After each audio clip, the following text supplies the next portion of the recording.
I'm Kelsey Misseldine, and I'm attorney here at Jackson White. I practice at Eminent domain, which is property rights predominantly, but we also practice commercial litigation. So my dad is a lawyer, and so I was pretty much trained for this my entire life.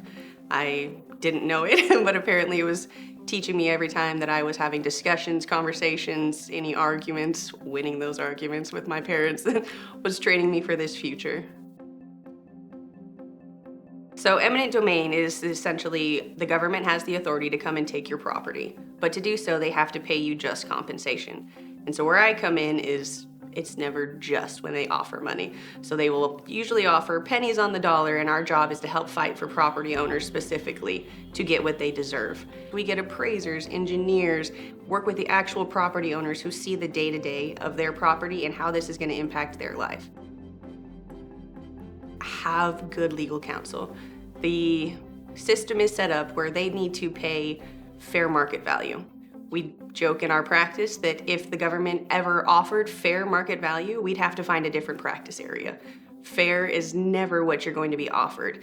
The government has set it in within limits and boundaries of how they should. Their offers are generally pennies on the dollar initially, and so they count on a majority of property owners don't want to engage. No one wants to fight with the government. No one wants the stress and time and investment into that. If you accept that initial offer, you're missing out on funds that you are legitimately entitled to, and that is what we're here to fight for. I would say I have a pretty unique philosophy because my dad is an eminent domain attorney.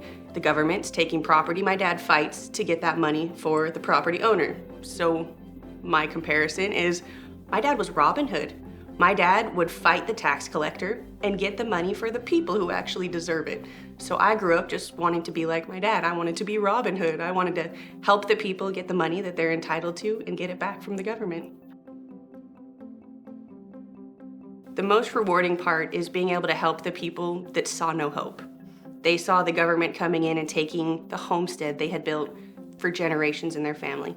They see their business being impacted. They've had to shut down for 2 years while they've been under construction. They are taking someone's entire business that they built from the ground up, and they think that they just have to roll over and take it.